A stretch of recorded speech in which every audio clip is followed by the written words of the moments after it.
Hello everyone. इस video की शुरुआत हम सभी लोग एक न्यूमेरिकल को सॉल्व करने से करेंगे और जो न्यूमेरिकल आपके सामने प्रस्तुत है वो एम्पियर्स लॉ नाम के एक लॉ पर बेस्ड है। और हाँ, आपको कंफ्यूज नहीं होनी है, ठीक है ना। मैंने क्या कहा है? मैंने कहा है एम्पियर्स लॉ, जिसका हिंदी होता है एम्पियर के नियम। एक और मैंने आपको पढ़ा रखा है और वो था एम्पियर्स सर्कुटल लॉ, जिसको हम लोग कहते हैं एम्पियर के परिपथीय नियम। तो मैं इसके बारे में बात कर रहा हूँ, ठीक है। इसके बारे में अभी नहीं। ज़्यादातर लोग क्या करते हैं, इसको पढ़ाते ही नहीं हैं, केवल ये पढ़ा देते हैं, ठीक है। तो एम्पियर से रिलेटेड कोई भी नियम दिमाग में आता है तो उनको यही फॉर्मूला याद आता है, जो था cyclic integration vector B dot vector D L is equal to mu naught I. ये इंपॉर्टेंट फॉर्मूला है, लेकिन क्वेश्चन अभी उस पर बेस्ड नहीं है। तो हमें जो बात करनी है वो इस पे करनी है। हमारे काम का जो है अभी नियम वो ये है, और ये फिलहाल काम का नहीं है, जिसको मैं पहले इरेज कर रहा हूँ। ओके, तो देखिए इसमें जो नियम था उसको अगर मैं मैथमेटिकली दिखाऊं तो वो यही था, वो जो है वो यही था, जिसमें दो चालक तार होती है, उसमें से एक से I1 धारा प्रवाहित होती है, दूसरे से I2। दोनों चालक तार के बीच की दूरी r होती है और दोनों चालक तार का लंबाई L होता है, और उनके बीच लगने वाला चुंबकीय बल F का कुछ फॉर्मूला होता है, और वो फॉर्मूला होते हैं यही, mu not by 4 pi 2I1 I2 by R into of L। हाँ, ध्यान रहे, अगर एकांक लंबाई पर बात करें तो L के जगह पर हम लोग डाल देते हैं 1 मीटर का मान, और इस कारण फॉर्मूला हमारा कन्वर्ट हो जाता है और वो बन जाता है F is equal to mu not by 4 pi 2I1 I2 by R। L का मान लिखने की जरूरत नहीं पड़ती, मतलब एल अब मेंशन करने की जरूरत नहीं, क्योंकि एल का मान जब 1 डालिएगा तो गुना करके वो उतना ही रह जाएगा। और ये जो हमारा फॉर्मूला है वो इसी पर बेस्ड है, क्योंकि इसमें फोर्स जो है ना न्यूटन पर मीटर में दिए हुए, इसका मतलब एल का मान आपको लिखने की ज़रूरत नहीं है। तो अब मैं आपको थोड़ा सा ये समय देता हूँ, ठीक है। मतलब समय मैं क्या ही दूंगा, मैं बस आपसे ये कहता हूँ कि आप पॉज कीजिए, यहीं पर रुकिए, सवाल को देखिए और खुद पहले सॉल्व करने का ट्राई कीजिए, और उसके बाद फिर इसको जो है रिज्यूम कीजिएगा और देखिएगा कि जो मैंने बनाया उससे आपका आंसर मैच किया या नहीं, ठीक है। तो आई होप कि आप पॉज कर चुके हैं और अब आपने ट्राई भी कर लिया और उसके बाद अब आप देख रहे हैं, ठीक है। तो चलिए अब मेरी बारी। तो क्वेश्चन में जो दिया गया है सबसे पहले उसको लिखेंगे हम लोग कि क्वेश्चन में दिया क्या क्या है। तो सबसे पहले क्वेश्चन को पढ़ा जाए तो क्वेश्चन में है कि दो समांतर तारों के बीच की दूरी ज्ञात कीजिए, मतलब आर का वैल्यू निकालना है, जबकि उनमें क्रमशः 100 एम्पियर 20 एम्पियर की धारा प्रवाहित हो रही है। देखिए ये आपका I1 हो गया 100, 20 आपका I2 हो गया, तथा वे एक दूसरे को 0.08 न्यूटन पर मीटर के बल से आकर्षित करते हैं। ये फोर्स का वैल्यू हो गया। तो अब हम लोगों को लिखनी है वैल्यू। तो देखिए दिया है, क्या क्या दिया है भाई? दिया है I1 का value, I1 is 100, I2 is 20, F का वैल्यू दिए हुए है 0.08 और R का वैल्यू हमें फिगर आउट करनी है। It's not difficult. तो फॉर्मूला लिखते हैं पहले, F is equal to mu not by 4 pi 2I1 I2 by R। तो अब वैल्यू लिखा जाए तो म्यू नॉट बाई 4 पाई का वैल्यू हमें पता है, ये होता है 10 टू द पावर -7। सबसे पहले इसकी चर्चा बायो सावर्ट के नियम में की जाती है, आपकी नोटबुक में भी होगा और आपको याद भी होगा। I1 का वैल्यू 100, I2 का वैल्यू 20 बाई R, और हाँ F का वैल्यू दे रखा है, हमें भूलना नहीं है 0.08। अब बस क्या कीजिए ना, इस R को यहाँ लाइए और 0.08 को यहाँ क्रॉस मल्टीप्लिकेशन के जरिए, ठीक है। तो अगला जो इक्वेशन हो जाएगा वो हमारा हो जाएगा R is equal to 10 to the power -7 into of 2 into 100 into 20, और इसके बटा में मैं डाल देता हूँ 0.08। अब एक काम कीजिए ना, पॉइंट को हटाइएगा तो बटा में 100 आ जाएगा, और ये 100 को आप उठा के यहाँ भी डायरेक्ट लिख सकते हैं, ठीक है। तो यही मैं अगले स्टेप में करने वाला हूँ। तो आई होप यहाँ तक आप समझ गए हों। झट से यहाँ पर एक स्क्रीनशॉट लीजिए, क्योंकि मैं कुछ पार्ट इरेज करने वाला हूँ। तो आई होप आपने स्क्रीनशॉट ले लिया है। तो अब मैं इस हिस्सा को हटाता हूँ। तो देखिए अब मुझे थोड़ी सी जगह बनानी है ताकि मैं कैलकुलेट कर सकूँ। तो मैं 1 मिनट, चलिए अब इसको साइड पकड़ाया जाए, थोड़ा सा वो जगह बना के काम करते हैं। तो देखिए अब यहाँ तो R इज इक्वल टू हो जाना है आपका 10 टू द पावर ऑफ -7। उसके बाद ये 2 का इस 20 से गुना कर दीजिए तो कितना हो जाएगा भाई 40, और ये 100 जो ऊपर जा रहा है इसको बगल में लगा दीजिए 100, ठीक है।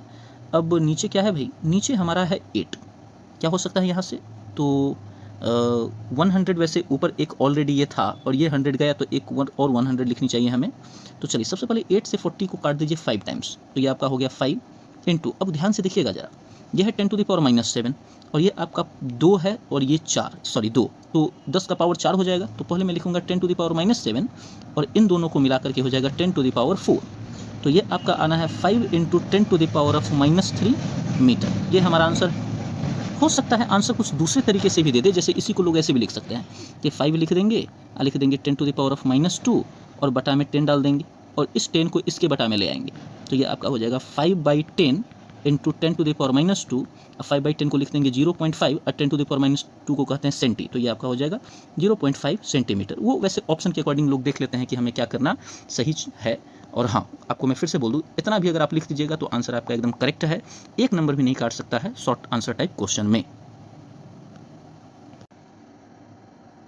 तो देखा जाए, सामने मैंने एक क्वेश्चन आपके लिए होमवर्क दे दिया है, ठीक है, साथ में मैंने आंसर भी लिख दिया है।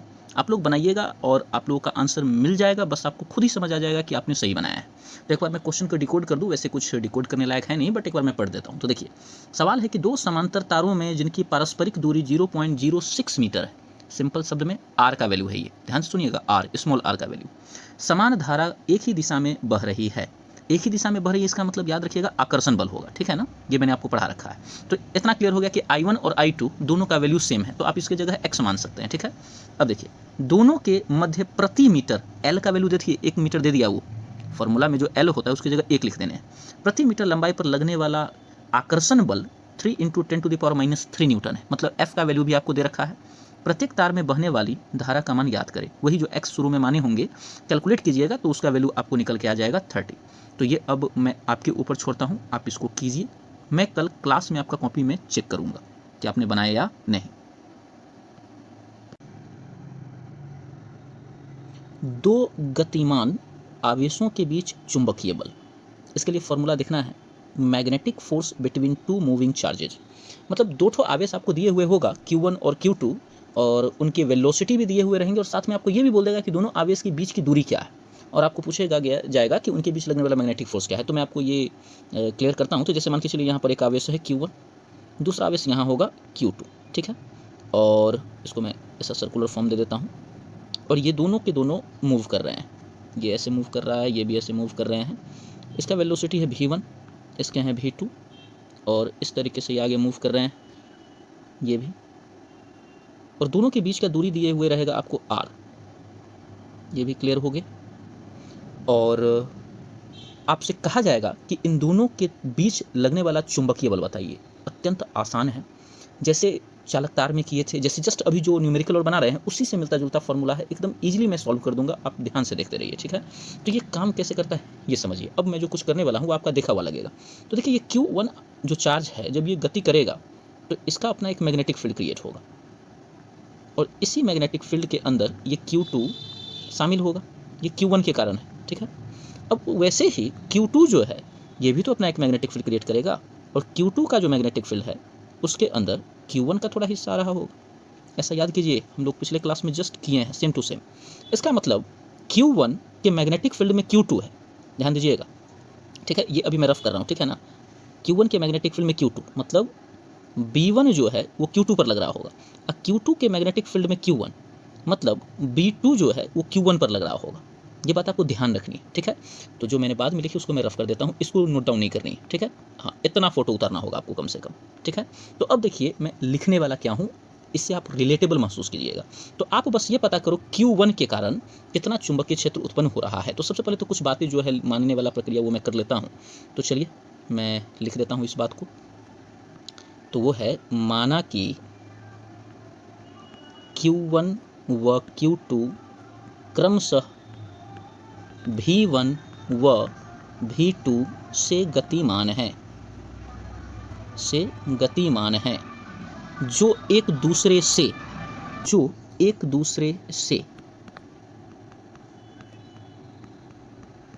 R दूरी पर, इतनी दूरी पर, R दूरी पर अवस्थित, ठीक है। उनके बीच का सेपरेशन हुआ ये अवस्थित।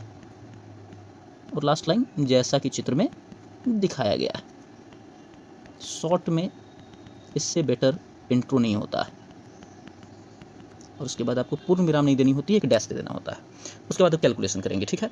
तो देखिए, अब इतना लिखने के बाद हम लोग नीचे लिखेंगे यहाँ से Q1 के कारण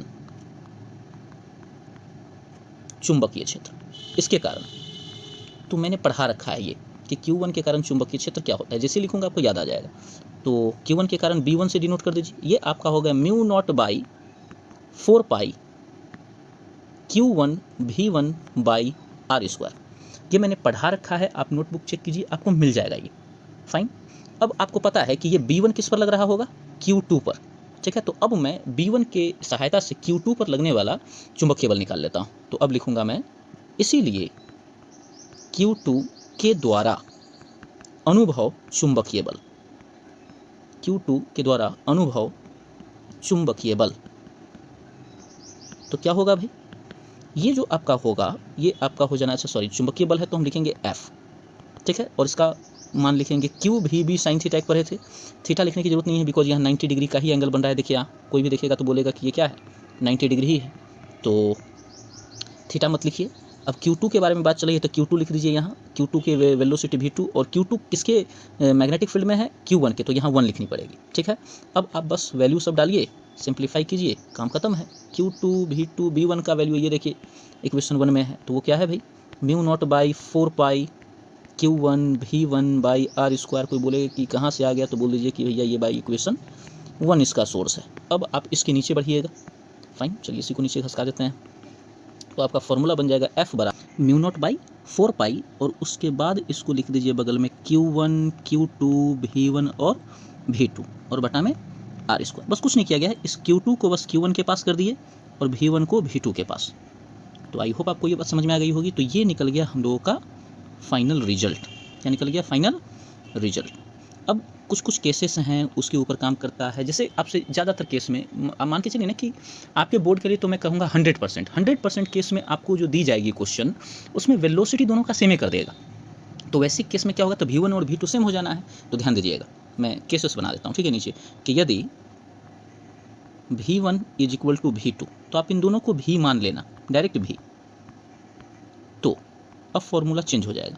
अब फॉर्मूला क्या होगा, कुछ खास नहीं, बस μ0 बाई 4 पाई Q1 Q2। अब जरा सोच के देखो, V1 की जगह भी V डालोगे और V2 की जगह भी V ही डालोगे, तो V इंटू V क्या हो जाएगा, V स्क्वायर।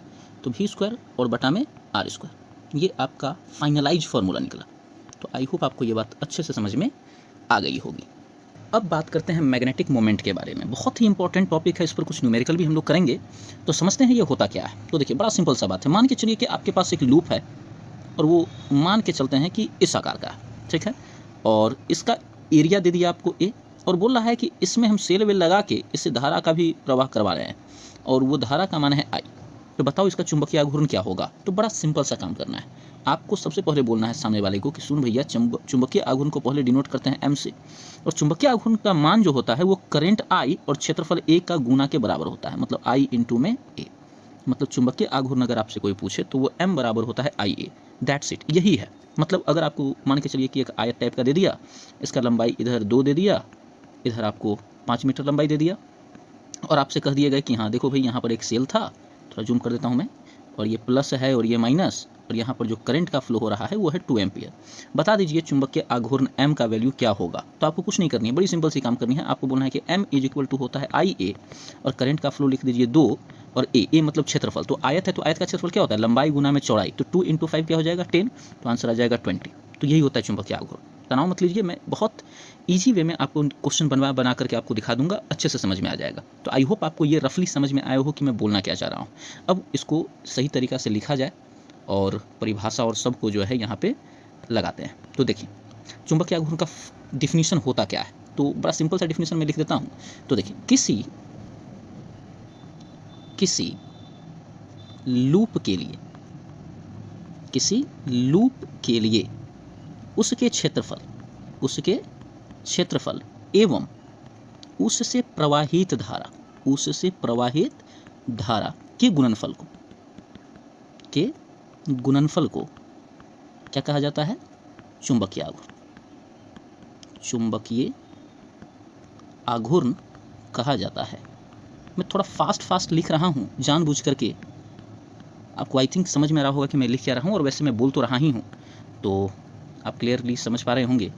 इसे वेक्टर M से सूचित करते हैं, ध्यान रखिएगा इस बात का, इसे वेक्टर M से सूचित करते हैं। It is denoted by vector M, fine. तो ये बात आपको याद रखना है कि इसे किससे डिनोट करते हैं, वेक्टर एम से। जो मैंने बोला वो लिख लीजिएगा आप, ठीक है ना, कि इसे वेक्टर एम से सूचित करते हैं, पैराग्राफ चेंज करके। मैं शॉर्ट में काम कर रहा हूँ, ठीक है। अब जैसे कि यहाँ पर एक फ़ोटो बना लेना है आप, ठीक है, व्याख्या में गणितीय व्याख्या करके यहाँ एक व्याख्या करके लिख लीजिएगा डैश, और ऐसे एक सर्कल मार देना है, और यहाँ पर लिख लीजिएगा करंट आई, यहाँ पर लिखना है एरिया बराबर में ए, और उसके बाद नीचे लिख लीजिएगा इसीलिए मैग्नेटिक मोमेंट, और नीचे फॉर्मूला आपको लिख देनी है बस, m is equal to I into में ए। देखिए ये बहुत इंपॉर्टेंट टॉपिक है, ठीक है ना, ये आपको केवल इस अध्याय में नहीं अगले अध्याय में भी आपको नजर आएगा। तो सबसे पहले इसके एसआई मात्रक और को भी लगे हाथे समाप्त कर ही लीजिए। तो m का एसआई मात्रक तो समझिए, चूंकि आपको पता चल गया कि m बराबर होता है आई ए, तो आई का एसआई मात्रक क्या होता है, एम्पियर, और क्षेत्रफल का मीटर स्क्वायर। तो इसका जो एसआई मात्रक हो गया वो हो गया एम्पियर मीटर स्क्वायर, बीच में ये डैश है, ठीक है। अब कोई पूछे कि भैया विमीय सूत्र भी एक बार हो जाए, तो m का विमीय सूत्र, तो अगेन फॉर्मूला लिखिए m इज इक्वल टू आई ए। अब बताइए आई का विमीय सूत्र क्या होता है, अगेन ए ही होता है, और क्षेत्रफल लंबाई गुने चौड़ाई, एल गुने एल मतलब एल स्क्वायर। तो आपका निकला क्या, ये एल स्क्वायर ए विमीय सूत्र आपका आया। अब आपको पता है कि हम लोगों ने एक रवैया बना रखा है कि एम एल टी तो डालेंगे ही, तो यहाँ ज़बरदस्ती एम डाल के उसका पावर 0 डाल दीजिए, फिर एल स्क्वायर, फिर टी डाल के 0 और ए, ये एम का निकला विमीय सूत्र। तो इन बात को ध्यान में रखिए, आपका चुंबकीय आघूर्ण का बेसिक हो गया कंप्लीट। अगर एग्जाम में आवे कि चुंबकीय आघूर्ण से आप क्या समझते हैं, तो जितना अभी आपके सामने देखिए स्क्रीन पर जो दिख रहा है इतना अगर लिख देते हैं, किसी का मजाल नहीं है कि एक अंक भी काट ले, ठीक है, ये रिक्वायर्ड से ज़्यादा है, ठीक है ना। तो अब इस पर कुछ क्वेश्चन मैं आपको करके दिखाता हूँ, और वो क्वेश्चंस क्या हैं देखा जाए। तो सवाल देखी जाए, सवाल मैंने मैग्नेटिक मोमेंट पर ही बेस्ड दिए हैं।